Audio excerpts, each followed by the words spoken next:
Nous sommes aujourd'hui chez l'un des hommes les plus extraordinaires du Bénin. Le porte-parole du gouvernement, du président Patrice Talon, le Spartacus du développement, le Jack Bauer de l'économie. Mesdames, Mesdemoiselles et Messieurs, suivez-moi. Excellence. Comment va? Je vais très bien, Excellence. Grand plaisir de vous voir. Mais dis donc, ben oui, le plaisir partagé. À quoi va Cotonou? Merci beaucoup. J'ai déjà vu les vidéos, j'ai déjà vu tout ce qui a été fait, y compris l'appel piéton. J'ai vu tout ça. Oh, l'appel piéton. On voit tout ça. Mais merde, je viens, je dis, je regarde, je dis, Est-ce qu'on est en Afrique? Est-ce qu'on est en Afrique? Ouais, autant. Mais qu'est-ce que nous on vous a fait? Vous voulez nous humilier? Non, vous voulez nous humilier? On essaie juste de faire notre chemin. Vous voulez nous humilier? On fait notre chemin, on veut grandir à côté des non, grands. Non. Je suis allé voir les logements sociaux. Ah bon, à Wedo?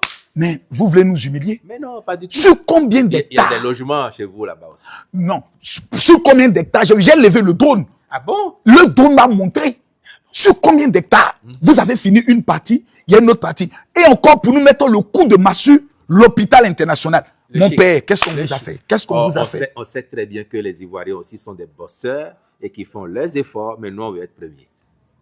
Premiers en tout.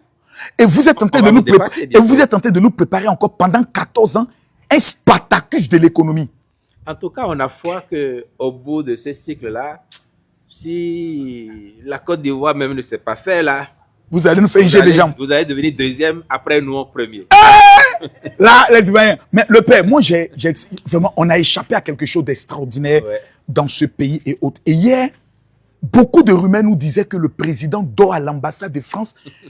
Et puis, curieusement, on le voit au palais des congrès, aller soutenir sa filleule qui est en train de battre le record Guinness. Qu'est-ce qui se passe exactement, mon père? Oh, mais vous savez que dimanche dernier, on a frôlé une catastrophe pour le Bénin. Tout à fait. Heureusement que le président Talon, c'est un homme en déception. Heureusement que nous avons une armée républicaine. Tout à fait. Et que ces dernières années, le président a travaillé avec toute son équipe à bâtir un Bénin plus résilient, avec des institutions fortes. Ce qui nous a permis de déjouer le complot ourdi contre notre démocratie, contre notre stabilité. Et puis très vite, on s'est rendu compte, pendant même que les mutins, les putschistes étaient à l'œuvre, on a vu des complicités émerger de la sous-région, de l'intérieur du pays, mais aussi des pays de la sous-région, comme si les gens étaient dans le secret, étaient déjà préparés à envahir les réseaux pour faire croire que la situation au Bénin était hors de contrôle. Et puis quand on a réussi à prendre le contrôle de la situation, on a lu effectivement, le président serait réfugié à l'ambassade de France. Le ministre de l'Intérieur n'est jamais allé à la télévision nationale. Peut-être que moi-même qui vous parle, c'est l'intelligence artificielle qui fait que je suis devant vous. Ouais. Mais dès le papa, il faut que je vérifie si c'est vraiment vrai. Voilà. Ah, papa. Dès le dimanche soir, on a vu le président s'exprimer, s'adresser à son peuple. Oui. Malgré ça, il y a des gens qui disent non, c'est une ancienne vidéo. Regardez la partie là, ce n'est pas vraiment lui. Et puis hier, ceux qui l'ont vu, ils l'ont vu. Mais il y a encore des gens qui continuent à penser que ça n'est pas lui. Dans quelques jours, ils vont le voir encore. Parce que la Constitution lui commande chaque année de faire un message sur l'état de la nation devant l'Assemblée nationale. Donc, avant la fin de l'année, ils vont le voir encore s'exprimer à la face du monde pour que les Béninois l'entendent et que le monde entier l'entende. Moi, je vais vous rassurer que celui que vous avez vu hier, c'est le vrai M. Talon. Ça n'est pas généré par l'intelligence artificielle. Parce que est-ce qu'il n'y a pas un jumeau qu'on fait sortir comme aux États-Unis, un doublon? Est-ce que ce n'est pas un doublon? Un sosie. Un sosie. Comme moi-même, j'en ai maintenant. Tout à fait. Un sosie. Non, soyez rassurés. Tout à fait. C'est le seul. Exactement. C'est l'unique M. Talon que nous avons. C'est lui que vous avez vu. Et Kate l'a bien touché. Il l'a prise dans ses bras. Tout à fait. Donc, elle peut vous confirmer que c'est bien lui. Et ça remet aussi un problème factuel qui est le problème de la désinformation. On a vu qu'il y a eu même un mandat d'arrêt international qui a été émis contre deux personnalités, M. Kémy Séba et puis une autre personnalité dont le nom... M. Kologolé, c'est ça. Donc, cette situation du dimanche a dévoilé beaucoup d'ennemis de la République qui étaient en souterrain. Que risquent toutes ces personnes qui ont fait la propagande, qui ont festoyé ce ce putsch manqué? Comme je sais que vous suivez l'actualité béninoise, Tout à fait. même depuis Abidjan ou que vous soyez sur le continent, Exactement. je sais que vous avez dû suivre il y a quelques mois que j'indiquais déjà qu'il y avait des officines qui travaillaient à la déstabilisation du Tout Bénin à fait. et qu'ils avaient dans le plan d'action 2025 de provoquer la déstabilisation du Bénin, Oui. de ces institutions, et qu'ils avaient beaucoup d'argent à leur disposition pour entretenir une armée numérique. À l'époque, des gens ont pensé que nous étions dans la surenchère. Tout à que fait. c'était une façon de faire diversion. Et depuis, ils se rendent bien compte que Tout à fait. nous savions, nous avions des informations, nous avons déjà déjoué plusieurs tentatives. Donc, celui de dimanche dernier n'est pas le premier. Nous en avons déjoué plusieurs. Eux, ils ont eu un peu plus d'habileté peut-être pour arriver à un début d'exécution. Et on a vu leur niveau de détermination, mais aussi de méchanceté vis-à-vis des Béninois et de leurs, Exactement. et de leurs institutions. Parce qu'il y a eu des morts. Il y a eu des morts, et dont nous saluons la mémoire. Aussi bien ceux qui sont morts du côté de l'armée républicaine, Tout à fait. On a un mort, que ceux qui sont tombés de l'autre côté, parce que ce sont aussi des enfants du Bénin. Tout à fait. Et parfois même, ils ne sont pas conscients. Exactement. Ils n'étaient pas conscients de ce dans quoi on les a engagés. Mais donc, quand on a vu tout cela, et sur les réseaux, effectivement, l'activisme de certains internautes, tout à fait, généralement pas béninois, mais quelques-uns béninois tout quand à même, fait. dont ceux que vous avez cités, exact, qui n'ont pas encore pris conscience de ce que la République est au-dessus de nous tous. Exactement. Que nous pouvons avoir nos contradictions. Nous pouvons ne pas être d'accord sur la façon dont nous travaillons à faire grandir le Bénin. Tout à fait. Mais le Bénin est au-dessus de nous tous. Exact. Et doit faire en sorte que, étant notre dénominateur commun, on le respecte, on le protège. Or, on a vu des attitudes de la part de certains de nos concitoyens qui n'étaient pas de nature à défendre les intérêts du Bénin. Au contraire, c'était pour engraisser le discours déstabilisateur que nous avions en face. Donc, la justice fait son travail en émettant les mandats dont vous avez parlé. Oui. Je n'ai pas le détail des Tout affaires, à fait. mais je suis convaincu qu'au niveau de la police, au niveau de la justice, ils ont des informations Tout à fait. qui font qu'ils ont besoin d'avoir ces personnes afin qu'elles viennent s'expliquer sur leurs déclarations, leur attitude. Qui est le président Patrice Talon pour qu'il soit aussi visé par cette campagne de déstabilisation? Parce qu'on a l'impression qu'il est en train d'apporter une révolution au Bénin qui dérange certaines personnes qui sont peut-être habituées à la facilité, à la mendicité et au détournement. Ça, c'est la première impression que le peuple de Côte d'Ivoire a ressentie. Si vous devez nous parler du président Patrice Talon, vous qui le côtoyez, vous qui le fréquentez, qui il est en réalité? Je vous confirme que le président Talon, c'est un révolutionnaire. Mais il fait la révolution sans les armes, sans les slogans. Parce qu'il est venu nous dire qu'il était temps pour nous au Bénin de changer de façon de faire. Pour cesser de végéter dans nos manques, dans les approximations, mais pour grandir ensemble avec notre pays. Cela demande des efforts. Cela demande de renoncer à certaines facilités, à certaines pratiques que dans le pays on avait et qui ne permettaient pas, encore une fois, de faire grandir notre pays. Excusez-moi, papa, parce que moi, je venais dans ce pays-là en 2007-2008. Je voyais des simples agents d'État qui étaient des millionnaires. Même mieux, des milliardaires, au détriment de l'État. Bon, on va stigmatiser personne. Mais effectivement, il y avait ça. Les agents de l'État, que ce soit dans les régies, notamment les régies au niveau du ministère des Finances, les impôts, la douane, le trésor, des agents qui avaient la facilité de récupérer pour eux une bonne partie de ce qui devait aller dans les caisses de l'État. À partir du moment où vous changez ça, vous ne faites pas que des gens contents, y compris parmi les opérateurs économiques. Je vous donne un exemple. Allez-y. Les années que vous avez évoquées là, et un peu avant, vous pouviez faire venir au Bénin, par exemple, un navire rempli de vin. Je ne sais pas si vous aimez le vin. Ici, on prend aussi du Yamakou. Et vous faites venir... Le bon vin. Vous faites même venir, le donc, Seigneur dit au paradis, on va toucher un peu le bon vin. Donc, vous faites venir du vin au Bénin en ces années-là. Le douanier qui est de service, il voit que c'est du vin, mais vous lui dites, mon ami, il faut écrire que c'est de l'eau minérale que j'ai importée au Bénin. Parce que vous allez payer très peu de choses. Et le douanier, pas tous, mais il y en a qui faisaient, il va écrire que telle entreprise de tel monsieur à importer telle quantité d'eau minérale. Mais il voit bien que c'est du vin ou du bon champagne. Alors, le résultat, c'est quoi? Ce que vous auriez dû verser dans les caisses de l'État pour le vin, c'est peut-être divisé par 5 ou par 10. Il va dire, tu verses tant pour l'eau minérale, tu me verses tant à moi, et le reste, ça reste dans ta poche. Ça, c'était des pratiques que nous connaissions. Le président Patrice Talon a mis fin à tout ça. On a mis fin à tout ça. On a fait des réformes, on a commencé à moderniser, à structurer une économie solide, et ça permet effectivement de contrôler ces poches d'évasion fiscale, et les ressources restent dans les caisses de l'État aujourd'hui. C'est ça qui permet les transformations que vous saluez là. Tout à fait. Avoir de belles routes ici et là. Exactement. Avoir des écoles qui fonctionnent, avoir les édifices, avoir les écoles. Les feux tricolores avec la belle Viéton. Que les villes soient très propres aussi. Exactement. Ça demande beaucoup de ressources. C'est autant de choses que nous faisons maintenant avec l'argent que nous collectons et qui va au bénéfice des populations. J'ai appris une chose, mais je ne crois pas trop. Tonton, voilà, vous savez, un président, c'est un président. Il paraît que le chef de l'État n'a pas de motard pour ouvrir les routes. Mais c'est un atalakou. Le président, quand il sort, il y a l'ambulance, il y a les motards, on ouvre les routes, il y a au moins les militaires, tout ça ici. Je peux vous certifier que quand le président Talon doit sortir, vous ne bloquez pas les routes 10 minutes, 15 minutes avant qu'il non. Sérieux. Non.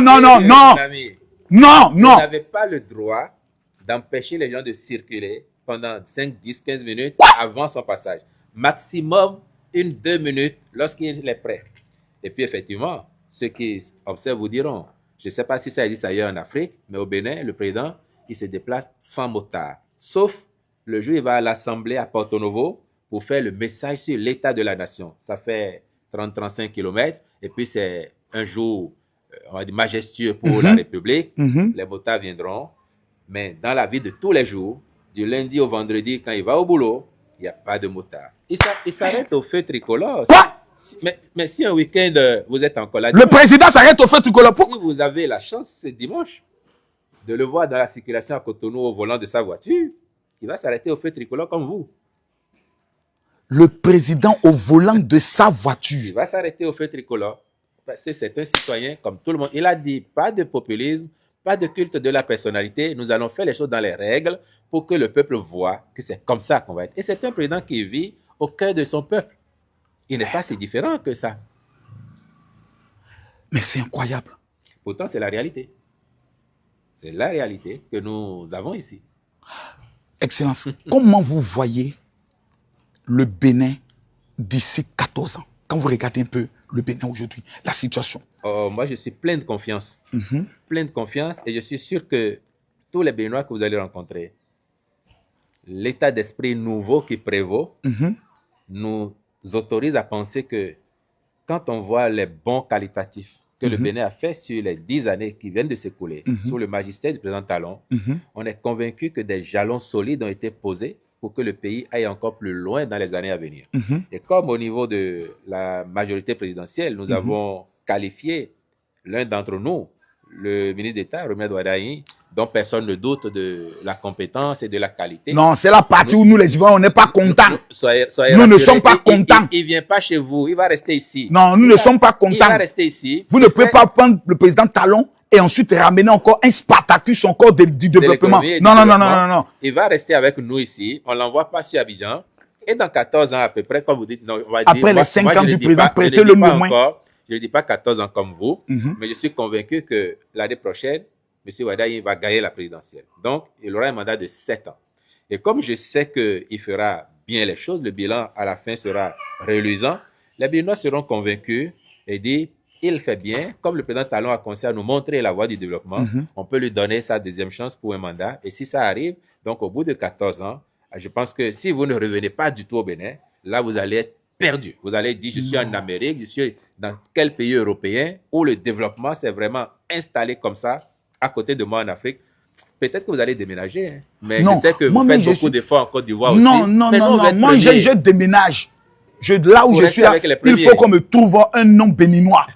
Un bon nom. Mais votre nom n'est pas loin des noms béninois déjà. Hein. Makosso, là. Oui, c'est pas loin des noms béninois. Ah bon, hein? Bien sûr. On peut vous donner la nationalité. Je prends. Tout de suite. Tout de suite. Maintenant, au niveau des jeunes, avec ce qui s'est passé dimanche, si vous devez lancer un appel aux jeunes béninois aujourd'hui, quel serait le message? Vous qui avez connu, je peux le dire, toutes les étapes de transformation du pays. Aujourd'hui, on a une jeunesse entre 21 et 25 ans qui est souvent déconnectée de l'histoire du pays et qui ne comprend pas certaines choses, qui se laisse souvent manipuler par les informations des réseaux sociaux. Quel serait le message? Je vais dire aux jeunes, le président Talon a l'habitude de dire que quand on lui fait des éloges pour tout ce qui est fait, il dit on n'a encore rien fait. On n'a encore rien fait. La seule chose qu'on a vraiment réussi et qu'il nous conseille, il dit, c'est l'état d'esprit qui change. Cet état d'esprit conquérant qui fait qu'aujourd'hui, on a une jeunesse béninoise qui est convaincue qu'elle peut réaliser tous ses rêves. Oui. Qu'il n'y a pas de limite, sauf celle qu'on se donne. Et donc, qui est prête à aller à la conquête du monde, à faire du Bénin un pays grand. Et je veux dire à cette jeunesse qu'elle a raison de croire qu'il n'y a pas de limite à ses rêves. Et il faut qu'elle croie aussi que le Bénin est très grand. Il est plus grand que nous tous. C'est notre bien que nous devons chérir le plus. Et qu'au service de ce Bénin, tous les sacrifices sont autorisés. Tous les engagements sont attendus. Et qu'il faut qu'elle apprenne à le chérir davantage, ne pas céder aux sirènes hostiles. Tout à fait. De gens qui sont embêtés par les progrès du Bénin que vous évoquez. Vous Tout savez à fait. que tout ce que vous avez vu et que vous avez rapporté, il y a des gens qui vont vous dire non, il allait sur un ordinateur et puis avec l'intelligence artificielle, il nous a sorti ça. Mais quand ils viennent ici, les Béninois eux-mêmes, parfois ils se perdent. Ouais. Ils se perdent pour aller chez eux. Béninois qui reste 6 mois, 1 an qui revient, je suis où ici? Il ne reconnaît parfois pas sa propre maison ou la maison d'un parent ou d'un ami. Ça existe. Je vais dire aux jeunes que ça va se poursuivre et s'amplifier sur les années à venir. Super. La transformation positive du Bénin, elle va être radicale. Pendant que je parle, je sens dans ma tête, j'entends une voix qui me parle. Monsieur le porte-parole, j'entends une voix. Les blogueurs, les TikTokers et les influenceurs sont en train d'entrer dans mon corps et me demandent à quand le porte-parole va organiser une rencontre entre tous les TikTokers, blogueurs et influenceurs vivant au niveau du Bénin et lui. Ben, on a déjà commencé à faire ce genre de rencontres. Il y en a, même, on est dimanche là. Tout à fait. Mais vendredi dernier, j'étais avec quelques dizaines d'entre eux pour échanger à bâton rompu, loin des caméras. Et il n'y a pas de sujet tabou. Ils expriment leurs préoccupations, on répond.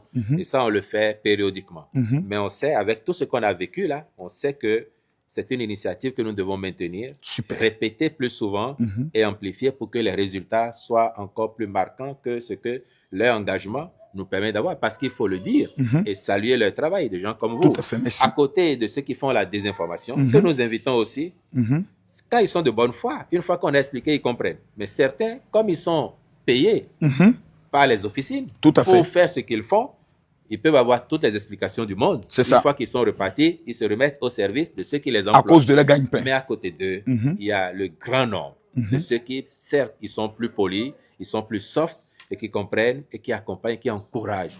Qui critiquent pour nous dire tel aspect, c'est pas bon. Mais sur ce qui marche, ils sont à nos côtés et ils accompagnent.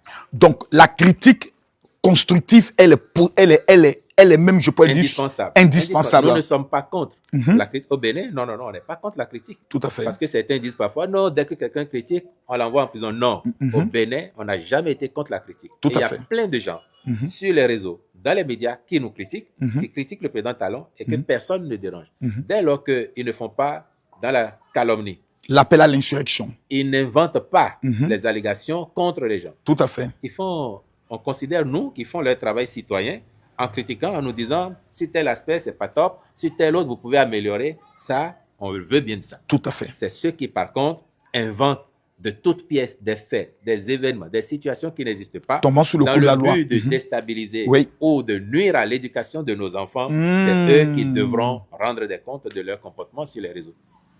Monsieur le porte-parole, jamais dans l'histoire de ma vie, dans les 33 pays que j'ai eu à fréquenter, je n'ai trouvé un homme aussi d'une simplicité que vous.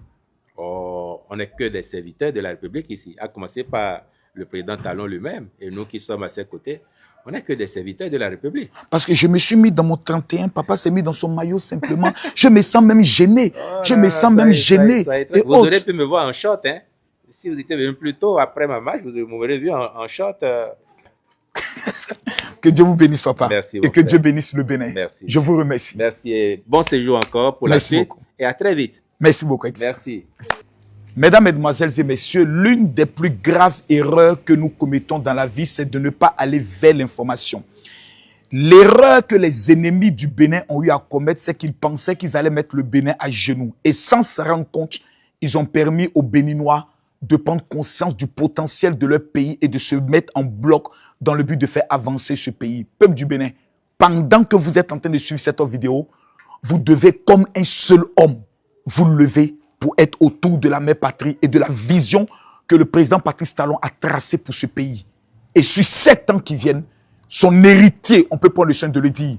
Je peux le dire que le candidat du parti, je pourrais le dire, de la mouvance présidentielle, est le cadeau que le président Patrice Talon offre au peuple du Bénin pour la continuité d'un travail assez exceptionnel que nous sommes en train de découvrir. Merci pour ceux qui partagent cette vidéo et que Dieu bénisse le Bénin. Je vous remercie.